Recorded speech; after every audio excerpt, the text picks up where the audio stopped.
E hoje a gente vai falar um pouquinho sobre infoxicação.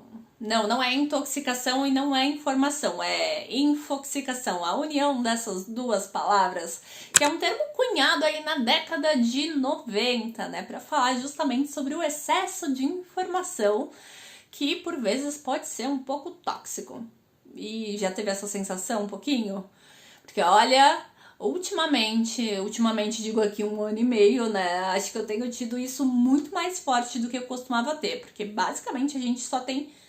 Só tem não, né? Mas a gente tem muita notícia extremamente pesada. No rádio, na TV, na internet, nas redes sociais, em tudo quanto é canto saindo do bueiro.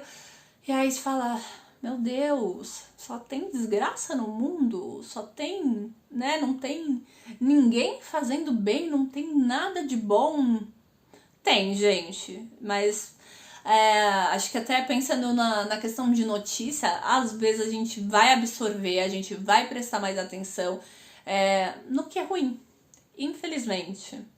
E às vezes a gente vai ver uma história legal e é uma história animada, e às vezes a gente não para pra ver, né? Mas aí vem números. E aí a gente tá falando da AstraZeneca e da Pfizer e de e-mails que não são respondidos, e aí a gente para e fica assim. E a gente fala, como pode? Meu Deus!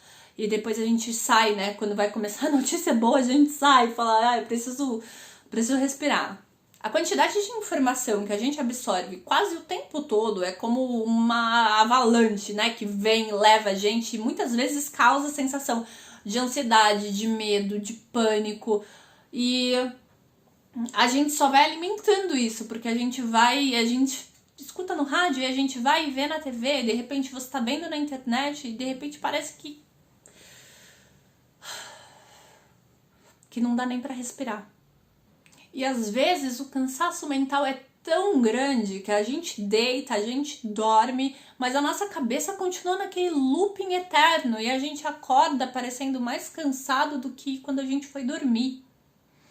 E por isso, hoje eu não vou falar sobre um livro ou um filme, alguma coisa que específica, né? Claro que tem conteúdos que vocês podem consumir nesse sentido, por exemplo, como o Dilema das Redes, da Netflix, que fala muito sobre os algoritmos, né, e como funciona todo esse mecanismo, mas hoje eu quero falar especificamente sobre o termo infoxicação, que é quase um sentimento que muitas vezes a gente nem sabia que tinha nome.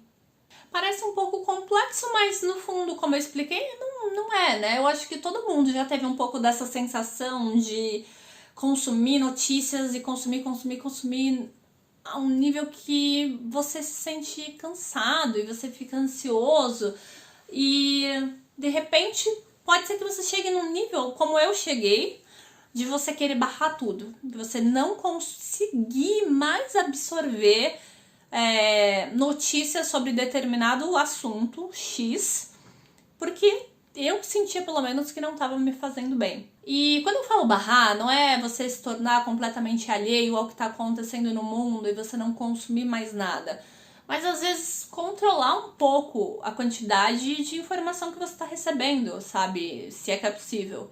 Então, por exemplo, às vezes eu via uma notícia no início da manhã que assim, meu estômago já ficava ruim ali, sabe? Já azedava.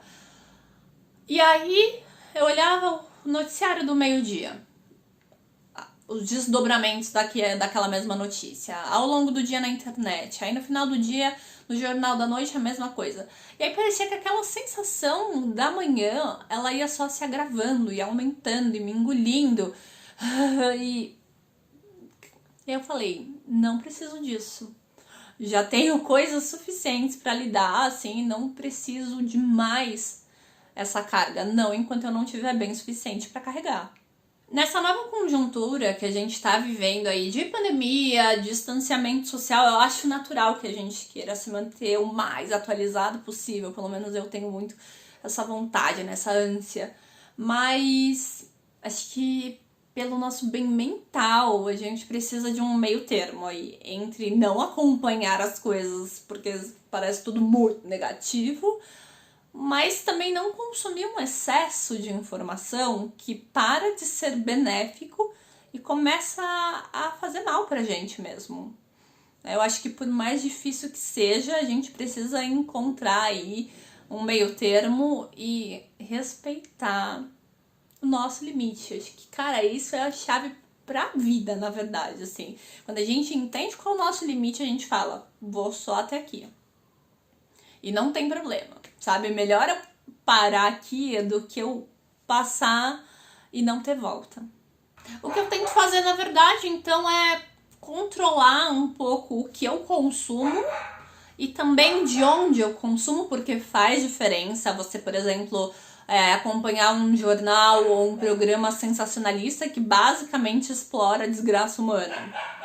Né? A forma como a notícia chega para você já é diferente, né? A manchete, a forma como eles vão escrever essa notícia, às vezes o respeito com a família da vítima, porque a gente já viu casos, sim, de que isso faltou, né? De que não houve ética alguma. E também a quantidade. Se eu já vi uma notícia e eu sei que não pegou bem, assim, se eu ver de novo no jornal, eu vou sair, eu não preciso, sabe?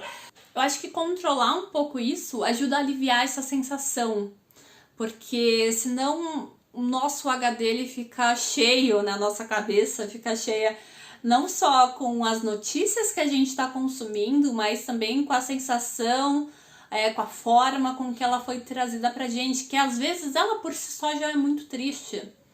Então se alguém vem, explora isso e faz algo, sabe, não precisa. Se você já viu, já não te fez bem, respeita teu espaço. Sério. Sabe essa coisa que às vezes a gente fala pros amigos, a gente fala, não, respeita seu espaço, sabe? Entende o seu limite. Às vezes é mais fácil falar do que fazer, mas acho que vale pelo menos sempre a tentativa. Então, embora o nosso limite ele não seja assim algo que a gente possa ter sempre à vista, né, de forma muito clara, e que mesmo quando a gente tem, ele não é uma barra fixa que a gente fala, o meu limite é sempre esse, ele às vezes tá menor, às vezes ele tá maior, para determinadas coisas eu não tenho limite nenhum ou muito pouco, e para determinadas coisas eu sou muito tranquila. Eu acho que mais do que conhecer o seu limite é entender onde ele tá naquele dia, sabe? Porque às vezes determinadas coisas podem me afetar muito mais num dia, podem me afetar menos.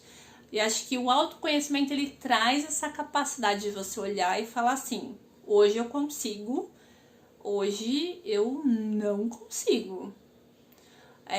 Hoje eu consigo absorver mais informação, eu consigo sentar e ver o jornal de manhã e consigo ver os desdobramentos e consigo acompanhar a CPI ou o que quer que seja, ou não consigo ver nada, porque hoje já aconteceu alguma coisa e eu não tô bem, sabe? E aí entender, e aí depois que você entende, você tem que saber respeitar, né? Porque se você só entender e falar, vou ignorar e passar por cima, não adianta muito também. Eu tenho uma amiga, sabe, que entre uma leitura pesada e outra, ela encaixa uma leitura mais leve. Meio que como uma forma de encerrar esse ciclo, vou ficar um pouco leve, aí eu posso me embrenhar aí num outro enredo.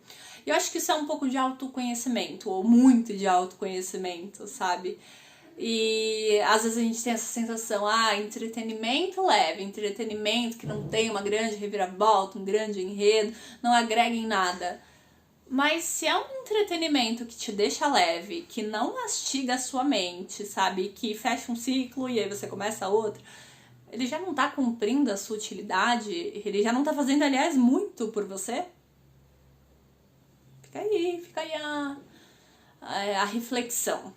Essa foi a minha sugestão de hoje aí, um pouquinho sobre o que é infoxicação, né? Essa coisa que às vezes a gente nem sabe que existe, mas quando a gente vê, tá agravando sinais de estresse, de ansiedade, de pânico. E que vale, se for o caso, sim diminuir e se preservar, porque a gente já tá passando por coisa suficiente há muito tempo, né, pra exigir que a gente consiga absorver tão mais. Então, fica aí a dica, se preservem, se cuidem, se respeitem e até o próximo vídeo.